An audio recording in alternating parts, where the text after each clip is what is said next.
sauðfjármjólk.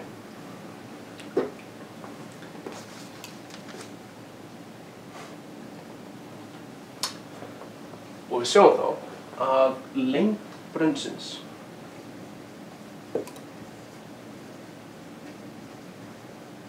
það er að segja L, hún svarar þá til lengdar píkerfisins.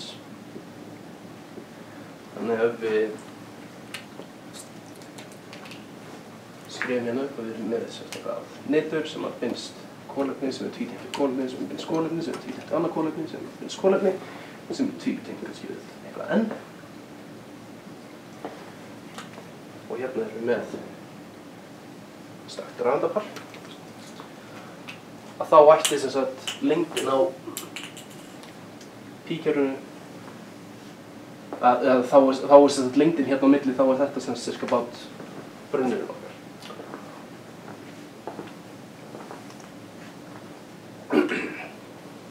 Og tökum þá eitthvað svona praktískt dæmi.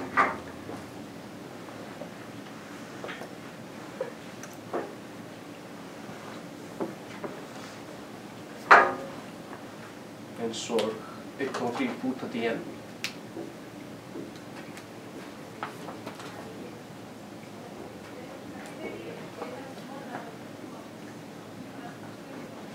Og þá erum við tvítengi á kolefni nr. 1 og erum við tvítengi á kolefni nr. 3. Þannig við erum með sem sagt svona konjugerað pítengjakerfi þar sem við erum með 4 pírafeindir. 4 rafeindir í píkerfi. Þannig að ef við ímyndum okkur þessar rafeindir svona fastar í svona óendanlega djúpum mættisbrunni, þá fáum við eitthvað sem sagt, eitthvað sigrum hérna, N1 og 1, N1 og 2 og N1 og 3. Og þá röðum við einfallega þessum rafeindum, 1, 2, 3, 4, hvor er tvítengjur fyrir sig. Og þá röðum við þeim einfallega inn í kassan. Við það í hvert sigrum og komast fyrir 2 rafeindir með upp- og niðurspun og við fáum 1 og 2 og 3 og 4.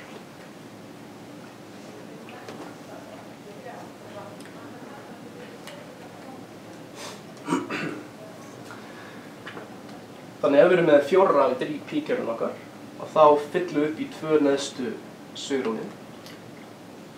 En það sem að gerist hins vegar þegar við örvum þessar rafeindir að þá erum við sem sagt að ljósörva eina rafeind frá ysta hvelfinu, eða sem bara gildiskvelfinu, upp á sem sagt næsta hvelf.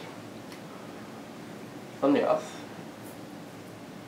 ef við sendum inn einhver ljósgeisla hérna, hν,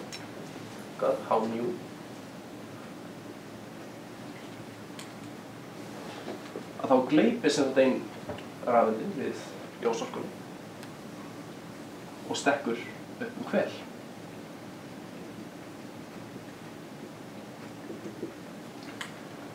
Þannig þá erum við komið með eina rafeind sem stendur eftir hérna á N-2 og svo er hinn rafeindin búin að stökkva upp á N-3.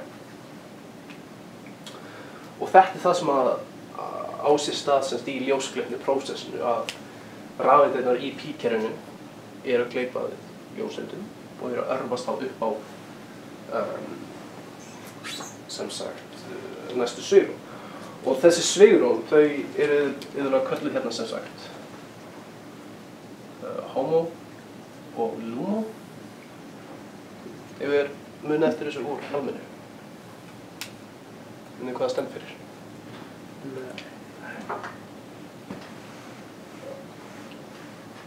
Það er að segja HOMO stendur fyrir Highest Occupied Molecular Orbital.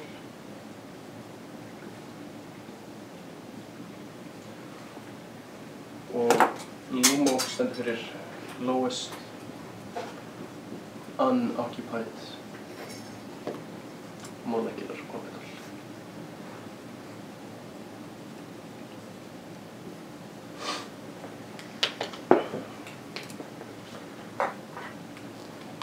þessi homóið, það sem sagt svigrúmið þar sem að það orkuhæsta svigrúmið þar sem að við erum með einhverjar rafeindir og lúmóið lægsta, orkulægsta svigrúmið þar sem við höfum engar rafeindir. Og út frá sem sagt orkunni sem við fengum út úr Schrödinger-efni að þá ættum við að geta að reikna sem sagt orkuminn milli þessara svigrúma og þá getum við unnið okkur áfram til þess að finna þá bylgjulengdina sem þarf á ljósinu til þess að framkvæma örvanir þarna á milli. Þannig að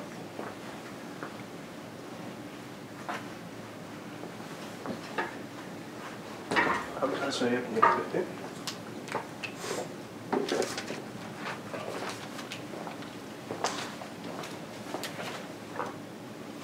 Sjáðu þá, delta E. Það sé orkumunurinn á tveimur svona svigrúmum. Getur skrifað hann sem H í öðru deilt með 8ml í öðru sem 2n max plus 1. Það sé n max, það er homóið.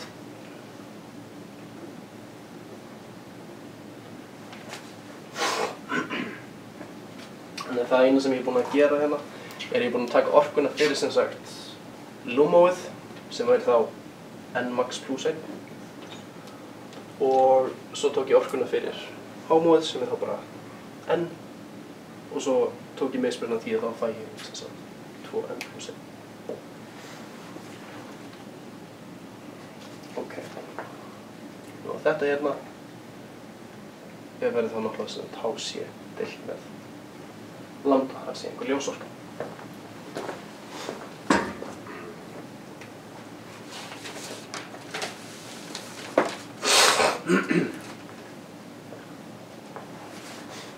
Já, hérna var ég búinn að segja hvað, ég var ekki búinn að segja hvað H-prik er.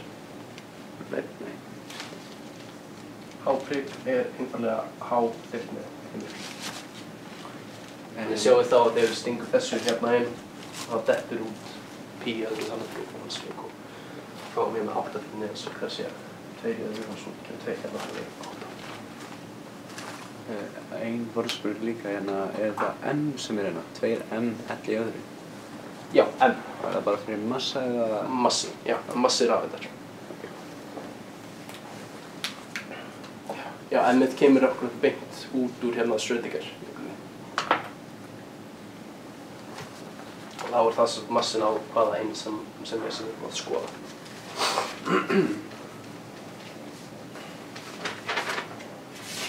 Ok.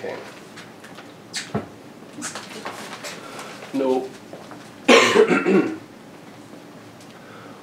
Og þá með þessari hérna líkingu að þá erum við komin með leið til þess þá að reikna lengdina á kassanum eða bóksinu út frá einhverju mældugildi á lambda. Þannig að með því að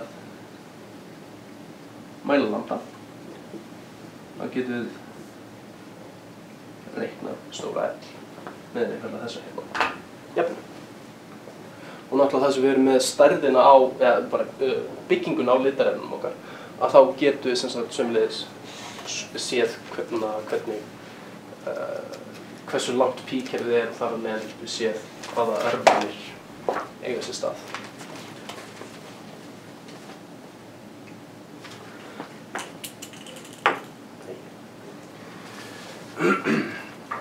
Það er hins vegar önnur leið til þess að meta bylgjulengdina lambda.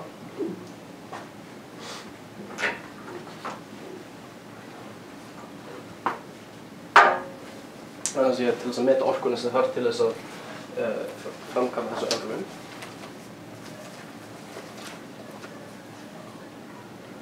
Það er sér út frá rafeindafjölda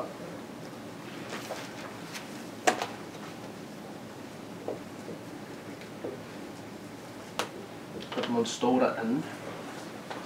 Það er að segja rafeindafjöldum í pi-kerfinu okkar að þá mun n max, það er að segja skammtatala homo svigrómsins ætti það að vera heildar rafeindafjöldinn deilt með 2.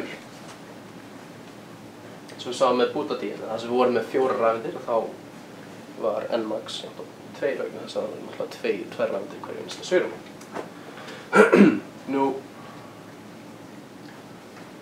Nmax plus 1 þá einfallega N deilt með 2 plus 1. Það er að segja skammtatalan fyrir LUMO-ið. En ef við stingum þessu inn í líkningun okkar fyrir orkumismunin, þá getum við skrifað delta E sem H í öðru deilt með 8NF í öðru sinnum N plus 1.